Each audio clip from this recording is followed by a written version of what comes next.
Hello good morning students, how are you students. आज की इस वीडियो में हम करेंगे जो हमारा चैप्टर 11 चल रहा है कार्य तथा ऊर्जा, उसके जो टॉपिक हम कर चुके थे गतिज ऊर्जा तक। लास्ट हमने जो कराया था वो कराया था टॉपिक गतिज ऊर्जा, ठीक है, वो आपको क्लियर हो गया होगा। तो आज हम करेंगे स्थितिज ऊर्जा। ओके, नेक्स्ट टॉपिक है हमारा स्थितिज ऊर्जा। तो इसकी डेफिनेशन देखिए, मैंने लिखा है किसी वस्तु द्वारा उसकी स्थिति अथवा विन्यास में परिवर्तन के कारण प्राप्त ऊर्जा को स्थितिज ऊर्जा कहते हैं।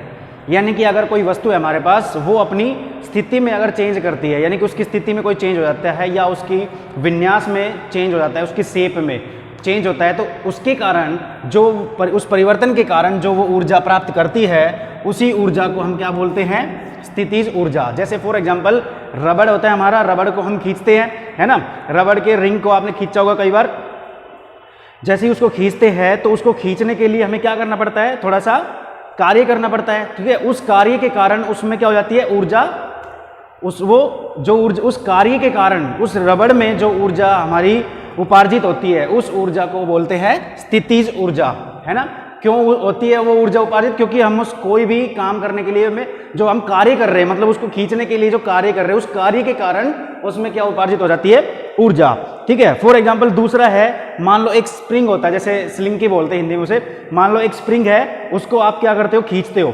जैसे ही आप स्प्रिंग को खींचते हो तो जब उसकी पोजीशन में चेंज होता है, तो वापस जब उसको छोड़ते हो तो क्या होता है? छोड़ने के बाद वो वापस अपनी पोजीशन में आने की कोशिश करता है, मतलब एकदम से क्या हो जाता है उसमें, यानी कि उसमें जब हमने उसको खींचा उस स्लिंकी को या उस स्प्रिंग को, तो उसमें क्या हुआ?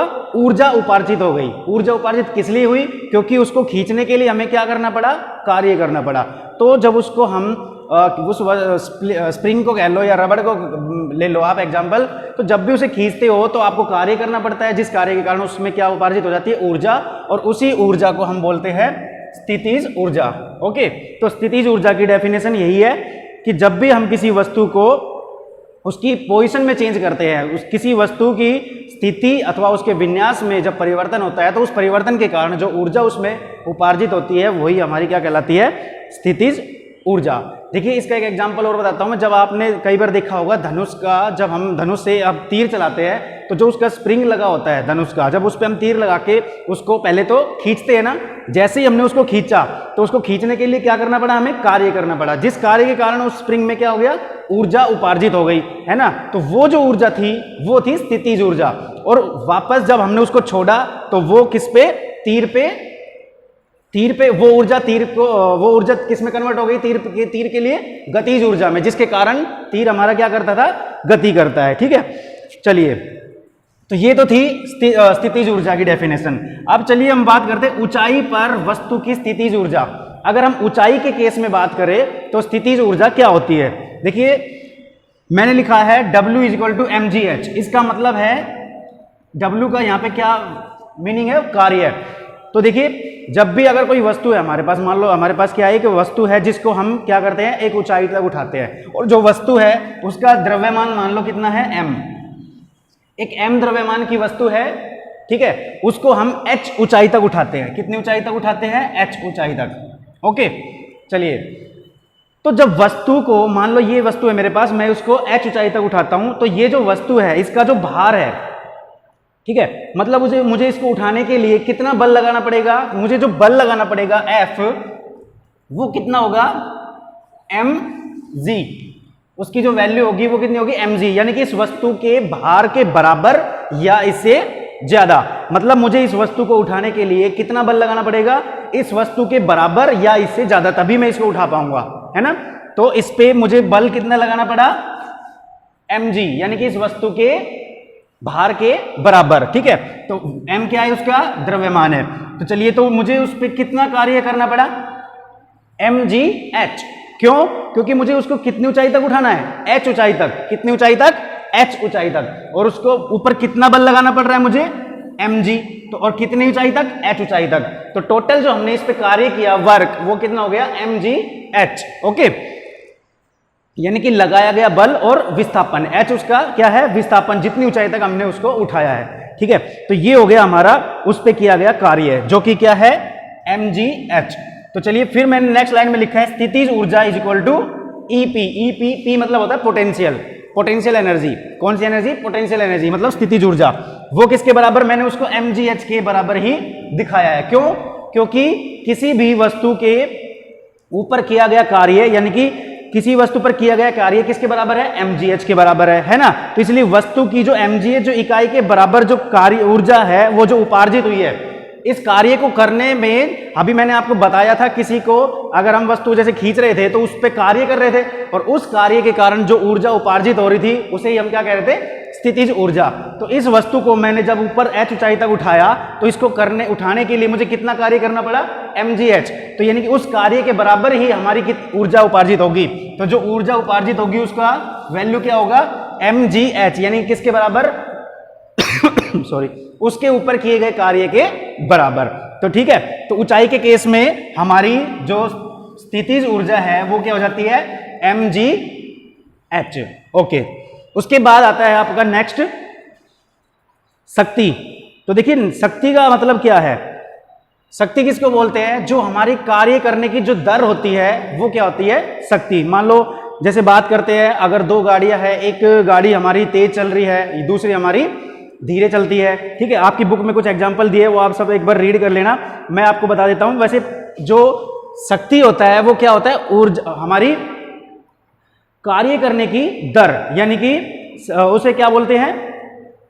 ऊर्जा, जो ऊर्जा की रूपांतरण दर है। यानी कि इससे पहले आपने ये भी एक दिया हुआ है आपके ऊर्जा को कि हम कैसे कैसे रूपांतरित कर सकते हैं एक रूप से दूसरे रूप में, यानी कि वो आपकी बुक में दिया है, एक बार आप अच्छे से पढ़ लेना, ज्यादा मुश्किल नहीं है, ठीक है। उसमें दिया हुआ है कि आपको ऊर्जा का एक रूप से दूसरे रूप में रूपांतरित कर सकते हो, ठीक है।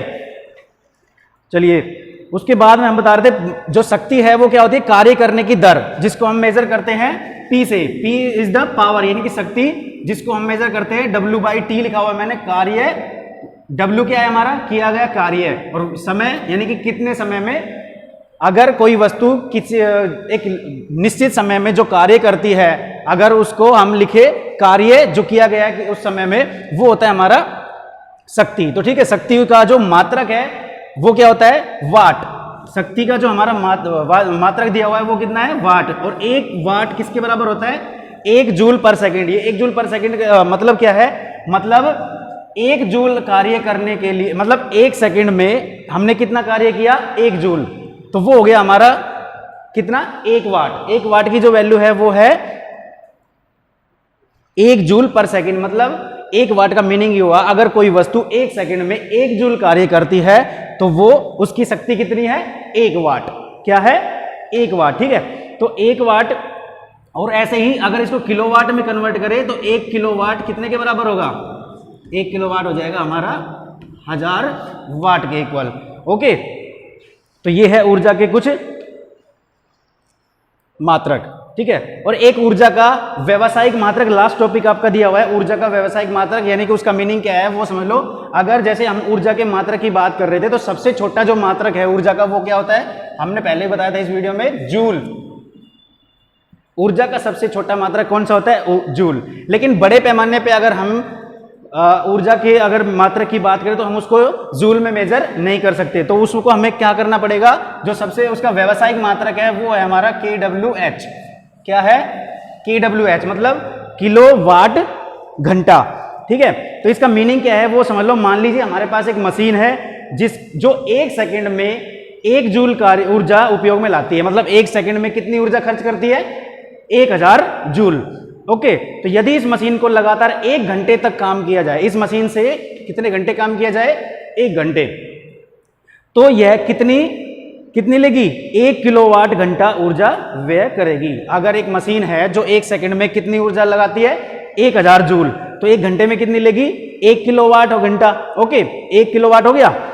तो इस प्रकार 1 किलोवाट की जो ऊर्जा है वो हमारी 1 किलोवाट के स्रोत के 1 घंटे तक उपयोग करने में व्यय होती है। जो हमारी 1 किलोवाट 1 kWh 1 kWh जो ऊर्जा है वो क्या है? हमारी ऊर्जा की वह मात्रा है। 1 kWh जो हमने लिखा 1 किलोवाट घंटा, उसका मतलब है कि ये वो ऊर्जा है, ऊर्जा की वह मात्रा है जो 1 किलोवाट के किसी स्रोत को 1 घंटे तक उपयोग करने में खर्च होगी। ओके, तो यही हमारा लास्ट टॉपिक था, इसको अच्छे से आप अपनी बुक से रीड करना और आगे अगली वीडियो में मैं इसके अभ्यास के क्वेश्चन आपके करा दूंगा। अगर कोई प्रॉब्लम आती है तो आप मुझे कमेंट करके पूछ सकते हैं। ओके, तो करते रहिए, अच्छे से रीड करिए इस लेसन को दोबारा से।